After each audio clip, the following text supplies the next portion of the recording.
हृदयी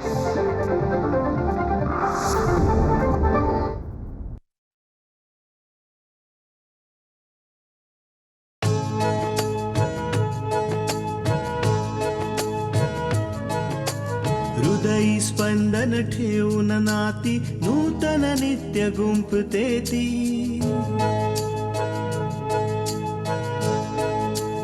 हो हृदयी स्पंदन ठेवून नाती नूतन नित्य गुंफते ती. अंगणाची किरणे होऊन घरटे स्वर्णिम करते ती. स्मित फुलवून अधरांवरती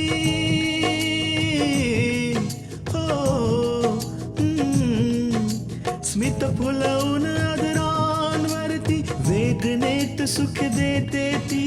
लेक वहिनी आई होऊन जीवन आभा होते ती. सुकन्या सुकन्या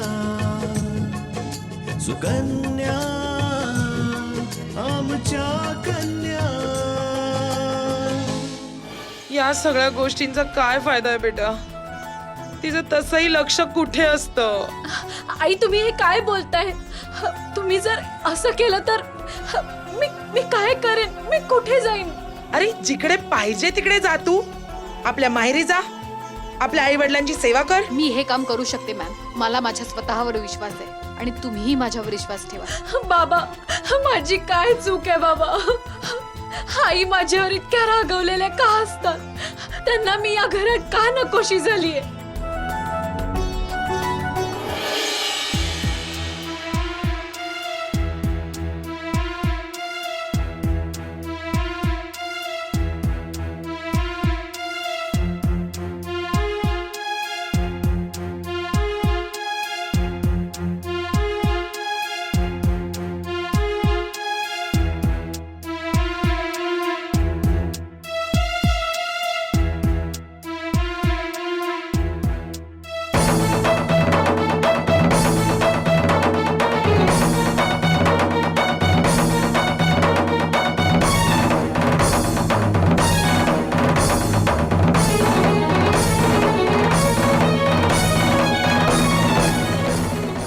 बस बस.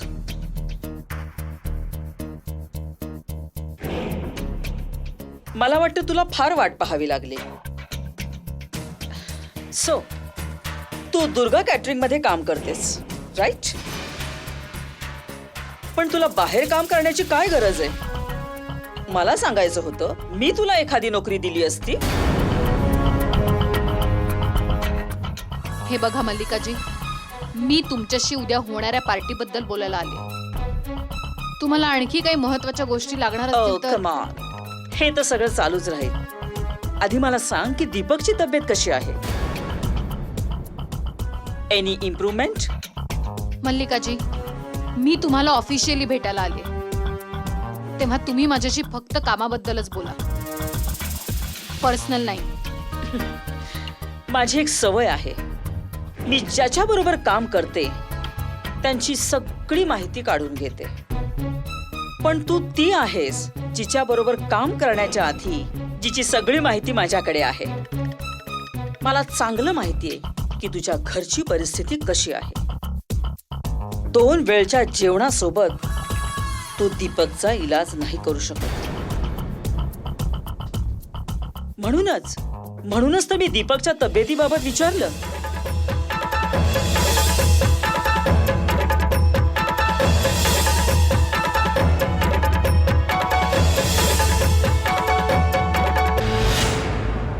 जर तुझी इच्छा असेल तर मी दीपकच्या उपचारासाठी तुला मदतही करू शकते आणि तुला एखादी नोकरीही देऊ शकते. पास मल्लिकाजी,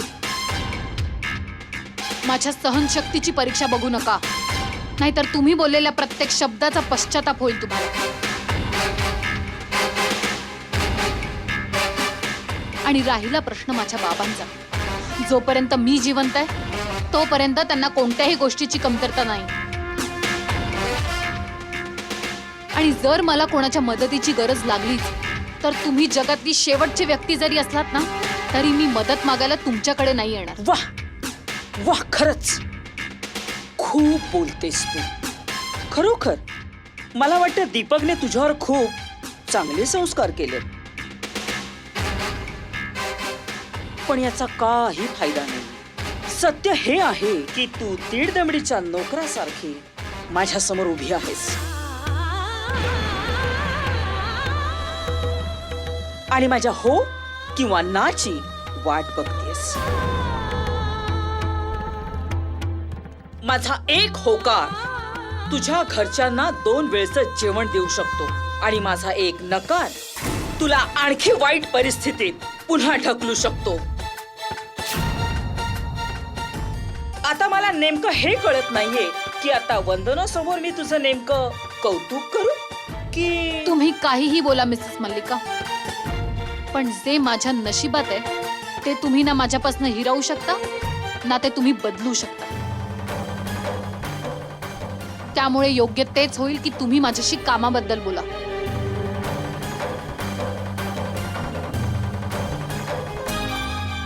जर तुम्हाला उद्याच्या पार्टीमध्ये काही ऍड करायचंय तर ते तुम्ही मला आत्ता सांगू शकता. उद्यासाठी कोणतीही रिक्वायरमेंट नाहीये. मला फक्त एवढंच हवंय की तुम्ही जी काही तयारी कराल ती उत्तमच हवी. ठीक आहे, तुम्ही त्याची काळजी करू नका.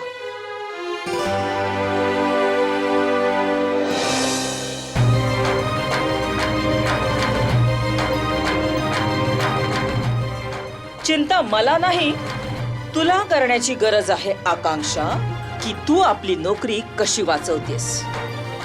Silly girl.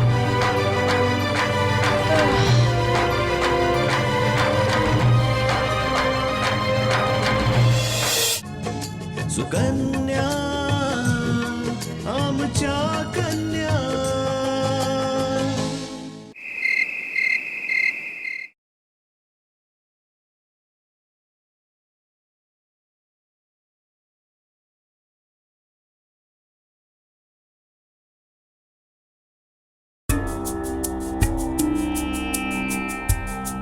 काही हवं का पूजा? नाही बहिणी, खूप मोठं आहे मन तुझं. म्हणजे म्हणजे हेच की आई तुला काय काय बोलते ना, किती टोमणे मारते तुला, आणि तू आहेस की आईला अख्खा दिवस खुश ठेवण्याच्या मागे लागलेली असतेस. खरंच वहिनी, कसं करतेस तू हे सगळं? पूजा, मला आईंच्या बोलण्याचं कधीही वाईट वाटत नाही, कारण आई जेव्हा माझ्यावर रागवतात ना तर मला असं वाटतं की माझी आईच माझ्यावर रागवली आहे. बस, मग काय. वहिनी, तू आईला तुझी आई समज नाहीतर सासू. तू तिच्यासाठी तारे तोडून आणलेस नाहीतर आकाश खाली आणलंस. ती तुला कधीच चांगलं नाही वागवणार, आणि आईचं मन तू कधीच जिंकू शकणार नाहीस. मला माहितीये पूजा की आईंचं मन जिंकणं इतकं सोपं नाहीये, पण मला पूर्ण विश्वास आहे की एक ना एक दिवस मी आईंचं मन नक्की जिंकेन. आणि तसंही आईंचं रागवणं तर क्षणापुरतच असतं.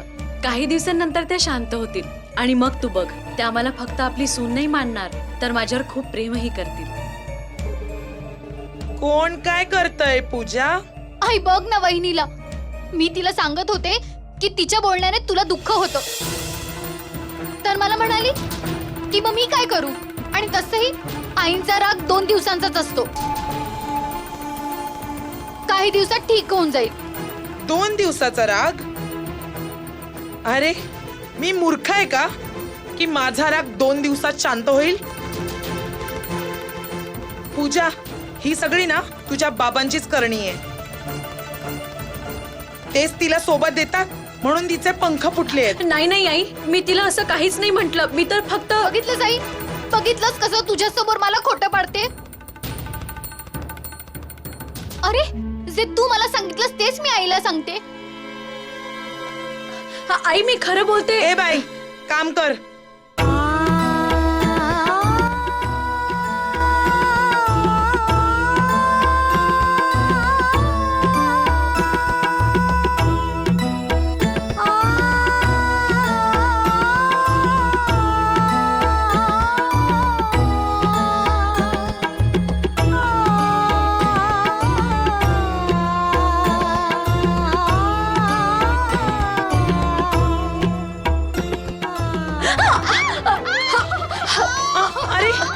पूजा अरे जाऊन टाकलं माझ्या मुलीला. अरे बापरे पूजा. आई, यात माझी काहीच चूक नाहीये. अरे जाऊन टाकलं रे.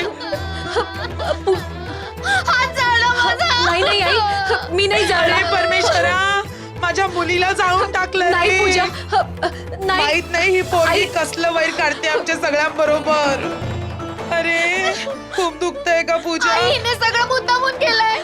पूजा मुद्दामून डाळ सांडली. माझ्या मुलीच्या हातावर डाळ सांडली. माहित नाही कोणत्या जन्माचा बदला घेते ही. घाबरू नको बेटा. आई खूप दुखतंय ग.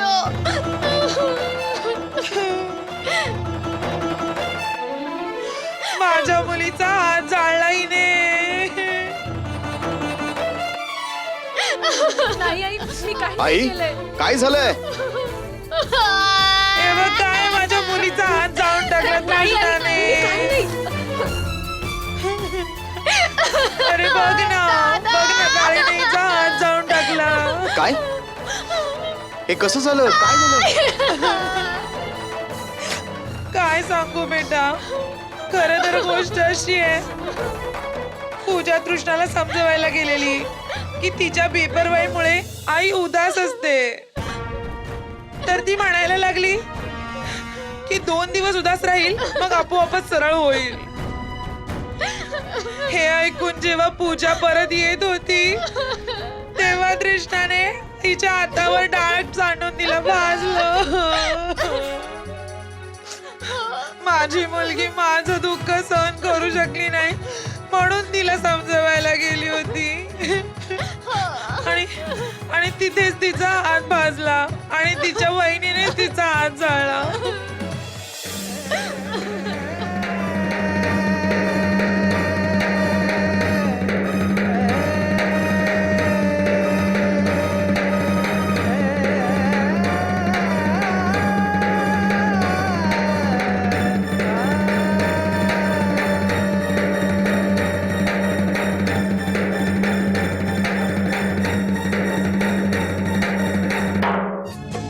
सुकन्या आमच्या कन्या.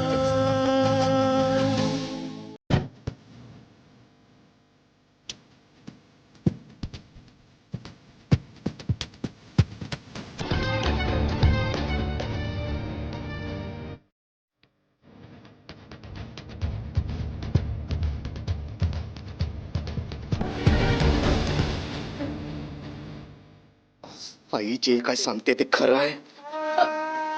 अपूर्वा, अरे अपूर्वा. या बिचारीची काय चूक होती.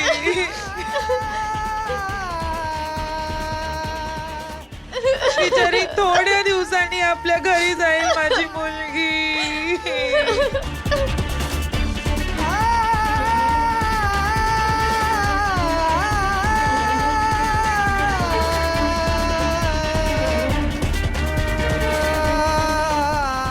तू वागलीस का अशी तिच्या बरोबर? अपूर्वा, मी खरं सांगते, माझी काही चूक नाही त्यात. पूजाने ते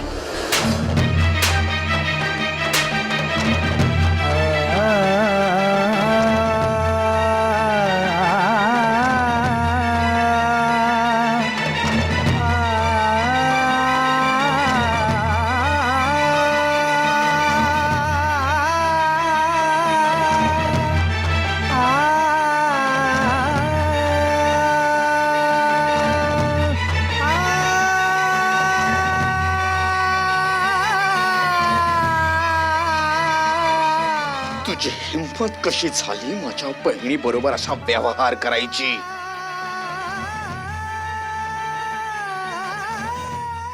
एकतर घराला सांभाळू नाही शकत आणि जर तुला कोणी समजावलं तर तो तुझ्या नजरेमध्ये वाईट असतो काय? एक गोष्ट तुझ्या डोक्यामध्ये व्यवस्थित बसवून घे, माझी आई आणि माझी बहीण माझ्यासाठी जीवन आहे. आणि जर त्यांच्याकडे कोणी वाकड्या नजरेने पाहिलं तर मी त्याला सोडणार नाही. आणि ते कुणीही असलं तरीही.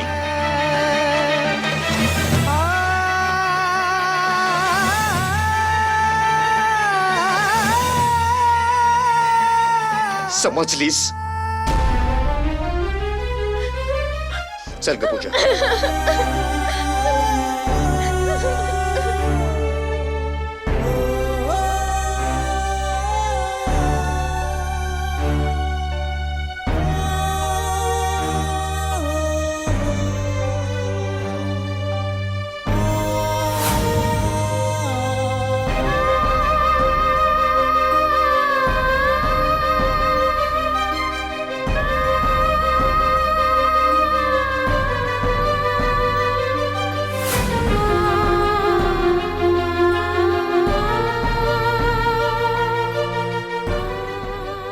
पाण्यात राहून मगरीशी वैर. आज तर फक्त कानाखाली वाजवली. सरळ सरळ हे घर सोडून स्वतःच निघून जा, नाहीतर माझ्या मुलाकडून धक्के मारून या घरातून बाहेर काढेल. समजलीस?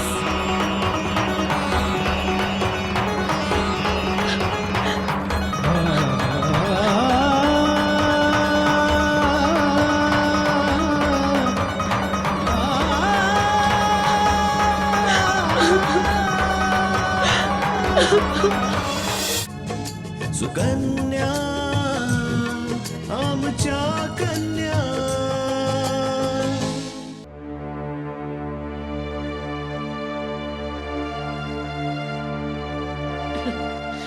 माझी एक सवय आहे. मी ज्याच्या बरोबर काम करते त्यांची सगळी माहिती काढून घेते. पण तू ती आहेस जिच्या बरोबर काम करण्याच्या आधी जिची सगळी माहिती माझ्याकडे आहे.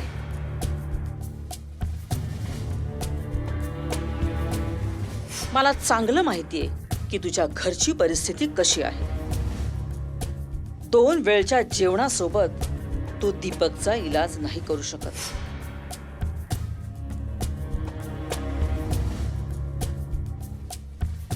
जर तुझी इच्छा असेल तर मी दीपकच्या उपचारासाठी तुला मदतही करू शकते आणि तुला एखादी नोकरीही देऊ शकते.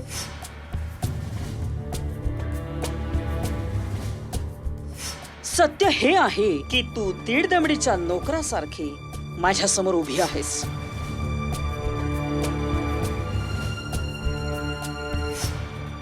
माझा एक होकार तुझ्या घरच्यांना 2 वेळचं जेवण देऊ शकतो आणि माझा एक नकार तुला आणखी वाईट परिस्थितीत पुन्हा ढकलू शकतो.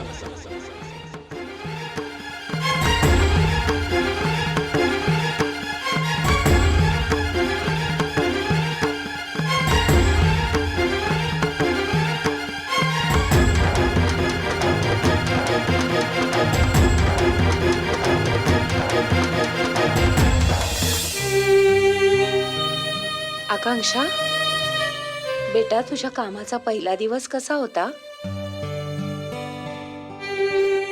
चांगला होता आई. बस थोडीशी दमले मी. तू तुझ्या बाबांबरोबर बस, मी आले. हं?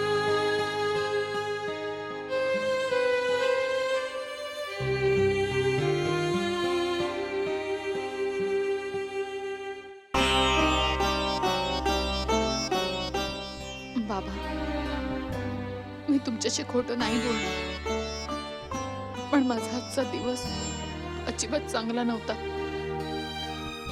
कारण माझी पहिली असाइनमेंटच मल्लिकाच्या ऑफिसच्या पार्टीची आहे.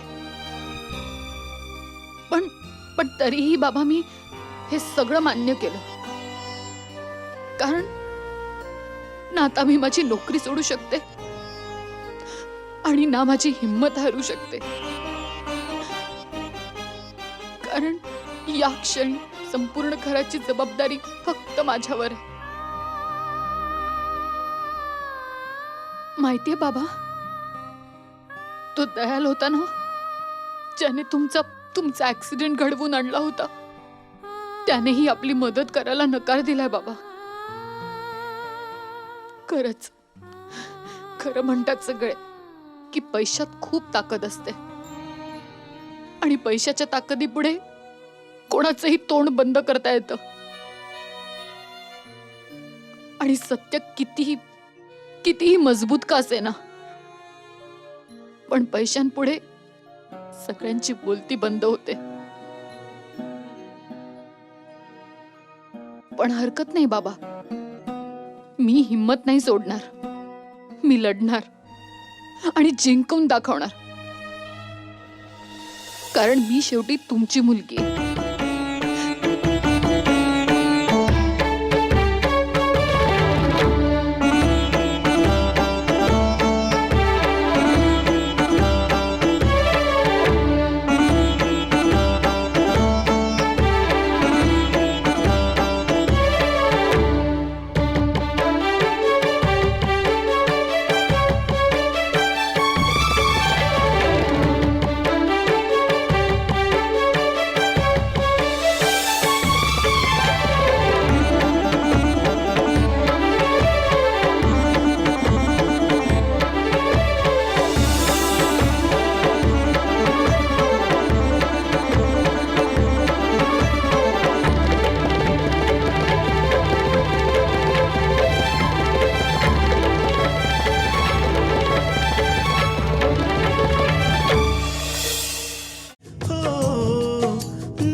स्मित फुलवून आदरांवरती वेदनेत सुख देते ती लेक वहिनी आई होऊन जीवन आभा होते ती सुकन्या